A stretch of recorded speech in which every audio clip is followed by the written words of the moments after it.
Hello everyone, welcome to CNA, the daily newspaper analysis. So today we are back with the following list of topics to discuss. So let's start. The first topic says about the discovery of the lithium deposits in Jammu and Kashmir region to cut down import needs. So it's directly some of the crucial gem that we have found in our state of Jammu and Kashmir, where recently the Geological Survey of India found inferred resources of around 5.9 million tons of lithium in the Salal Haimana area of Riasi district in Jammu and Kashmir. So what is this lithium? So it's a chemical element with the symbol Li and an atomic number of 3. So it's a soft silvery white alkali metal and it is the lightest metal on the periodic table. So it is used in variety of applications including batteries, lubricants, pharmaceuticals and even nuclear weapons. So now if I have to say that what are these applications that we can see with respect to lithium? So if we have found such number of resources, so do we have to cut down every forms of export coming in from the other countries basically of the lithium triangle that we can find in South America, including countries like Chile, Argentina, and Paraguay. Okay, so therefore today we could see that through this lithium ion battery, through this lithium, we could directly build lithium ion batteries, which are usually used or which are widely used in consumer electronics such as laptops, cell phones, portable music players, etc.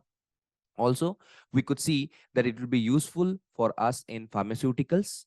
Also, in some of the heat transfer fluids, these are basically used. It can be used in air conditioning. It can be used in alloy production. It can be used in grease lubricants. So all these are some of the basic uses through which we could find that lithium has got its prominent importance.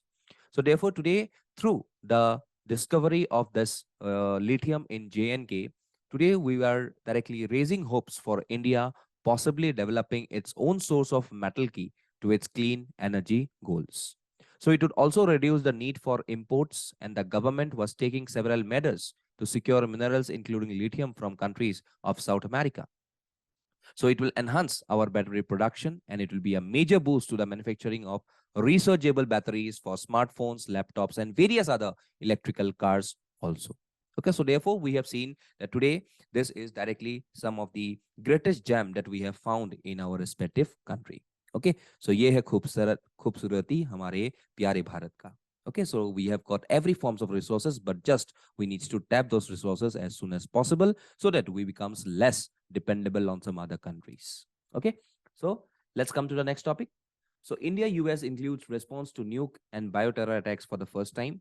So what is these things are in news because recently there is a respective exercise that is directly going on, which is known as Tarkash. Okay, so this exercise is a joint exercise for the first time simulated a validation exercise for the chemical, biological, radiological, and nuclear terror response missions. So today we could see that in this exercise, the joint exercise is performed by National Security Guards of India and the US SOF team. Okay, that is the Special Operation Forces. So therefore, we can see that this is the 6th edition of the exercise, which began on January 16 and will end on February 14. So it's a 1-month exercise around. Okay, so you could see that today the threat of this CRBN has rapidly increased. Okay, so we all know about the consequences of CRBN. Okay, हम लोग सब जानते हैं what is basically the CRBN. So it's our weaponized and non-weaponized chemical, biological, radiological, and nuclear materials that can cause great harm and pose significant threats in the hand of terrorists. So today, if I have to say about the weaponized materials can be delivered using conventional bombs, example, the pipe bombs, okay, implosive explosive devices, okay. So even we could see some of the non-weaponized materials are traditionally referred to as dangerous goods or hazardous materials and can also include and contaminate foods, livestock, as well as crops. So therefore, it has got a greater significance today, and to protect us from such number of CRBN attacks today, the India and the US NSG as well as the US Special Operation Force is directly doing such exercise, Tarkash, in our city of Chennai. So Chennai में ये exercise चल रहा है. So it's basically the 6th edition of this exercise. So please remember a very important Tarkash. Next, excommunication in the Dawoodi Bohra community. So who are this Dawoodi Bohra community? So the Dawoodi Bohras are members of the Muslim communities Shia sect. So they are not Sunni ones, they are the Shia. So this Dawoodi Bohra community have inherited a distinguished heritage and a rich historical legacy which traces to Fatimi Imams. So their leaders is known as Al-Dai al-Multaq, who first operated from Yemen and then for the last 450 years from India. So the current and the 53rd leader is His Holiness Dr. Sayyidna Mufaddal Saifuddin. So you can see this person. Okay. So the main language of the community is Lisan al-Dawat, that is a dialect of Gujarati with inclusion from Arabic and Urdu. And the leader of the community has the right to excommunicate its members. So what does excommunication means? So it includes the action of not being allowed to access a mosque belonging to the community and not being allowed to a burial dedicated to the community. So today, if I have to say about the Bombay Prevention of Excommunication Act of 1949, it was enacted to stop the practice of excommunication prevalent in certain communities. And this is because excommunication is said to deprive the legitimate rights and privileges of its members. Okay, so ये जो Fatimi Imams होते हैं, तो ये Fatimi Imams are whom? They are direct descendants of the Prophet Muhammad through Imam Ali bin Abi Talib, that is son-in-law of Prophet, and Fatima, daughter of Prophet. So today, if I have to see about the legal validity of excommunication, so the legal challenge, that is the 51st leader of the community, challenged the constitutional validity of the act in the 1962, stating that it violated the fundamental rights guaranteed under the Constitution of Article 25 and 26. So therefore, it was submitted that the power of the excommunication was part of the management of the community affairs in matters of religion. And this practice was also claimed to be very much of essential. So today, the Supreme Court held its view that the dice positions in an essential part of the community, and the power to excommunicate is to enforce discipline and preserve the denomination and not to punish the person who is being excommunicated. So therefore, today, the Supreme Court referred a petition challenging this constitutional validity of the practice in the community to excommunicate members to the 9 judges bench, which will examine questions arising out of petitions filed seeking in the Sabarimala judgment. So therefore, today it is on the purview of Supreme Court. So let's see what will happen in the near future. So we have to basically communicate about, or we have to know about, what is this Dawoodi Bohra community. Okay. So I have put myself here. Okay. Next, coming to this implementation of the Sachar panel report. So recently it has been discussed in the Rajya Sabha.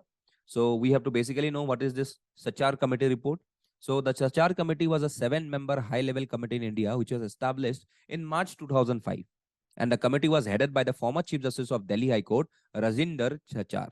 And what is the aim of the committee? It is to examine the socio-economic and educational status of the Muslim community in India. And the availability of the data on religion was useful in highlighting the relative deprivation of these minorities. So therefore, it placed Indian Muslims below scheduled caste and scheduled tribes in backwardness. And it highlighted the huge mismatch between the percentage of Muslims in the population and in decision-making positions such as IAS or IPS.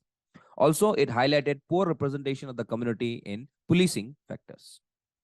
So if I have to see about the sex ratio amongst the Muslim today, so it better remain than in overall. Supposedly, if I have to compare the census of 2001 and 2011, so obviously the percentage of Muslims living in urban centers to remain very much higher than the national average in both censuses. So it also highlighted the percentage of Muslims in IAS, IPS, basically around 3 to 4% of Muslims respectively. So therefore, this committee recommended that they have to set up, or the government has to set up, an equal opportunity commission to look into grievances of these deprived groups like minorities. Also, they have to see about and create a nomination procedure to increase the participation of minorities in public bodies. They have to establish a delimitation procedure that does not reserve constituencies with a higher minority population of SCs. And if I have to say about the employment share of Muslims, particularly where there is a great deal of public dealing, work out mechanisms to link madrasas with the higher secondary school boards is the need of the hour. So therefore, to recognize degrees from madrasas for eligibility in various other purposes such as defense jobs, civil and banking services is also being recommended by the Sachar committee. So therefore, this committee suggested that policies should be sharply focused on inclusive development and mainstreaming of the community while respecting the diversity of our country. Okay, so therefore today this Rajya Sabha has put up this Sachar committee on the resolution put forward by a private member on the backwardness of the Muslim community. So let's see what is the result or what is the output of this respective discussion that will hold in Rajya Sabha. Okay, last में आते हैं the fine print in the Indo-US Pact. So today we could see that recently India's National Security Advisor hold talks with the US counterpart on the first dialogue of the Initiative for Critical and Emerging Technologies in the US. Okay, so you can see these two persons sitting. Okay, so that is his American counterpart, that is Jake Sullivan. So he is in Washington. Okay, so therefore today, if I have to say about this respective technology, we know that there are various advantages of this ICET, which is the Initiative for Critical and Emerging Technologies. So we could see that this would be a game changer in catalyzing India-US technology cooperation. And also it could encourage the private sector of both countries to cooperate in some of the sensitive sectors. It will also demonstrate a mutual commitment to investing in advanced technologies such as quantum computing, AI, and space. Okay, but today, these respective sectors are facing various challenges. Supposedly, if I have to say about the India's massive defense industrial complex, which includes the DRDO and all, okay, so they are closely associated with Soviet or Russian arms industry. India's previous transfer of technology resulted in engineers and designers acquiring only the know-how of the methods and procedures required for assembly or building an aircraft. But here, the principles and laws of defense equipments are not completely understood. So therefore, today, this ICET aims to make US a dominant player in the Indian's defense procurements by replacing Russia, but this will face stiff resistance from Russia in the coming times. So while India is in dire need of technology, the US industry remains firmly focused on trade. So therefore, if India needs to leverage its considerable purchases in the arms, energy, civil aviation, nuclear, and various other sectors in a holistic manner, we have to extract technology from the US. So therefore, if I have to really attain the goal of Atmanirbharta, so India must remain very much committed towards its purpose from where they are receiving various technologies. So hence, India should break free of Russia's and US defense products and also regain strategic autonomy in international affairs by producing and relying much more towards Atmanirbhar Bharat. So therefore, let's see what happens in the coming times when we are focusing much more on deeper military and techno-economic cooperation between these two countries, basically through this ICET. Okay, so that was with the editorial. Okay, so we have this 5 MCQs. Please do attempt these MCQs and do join our WhatsApp as well as Telegram channel for further updates. So that's all for today. Thank you and Jai Hind.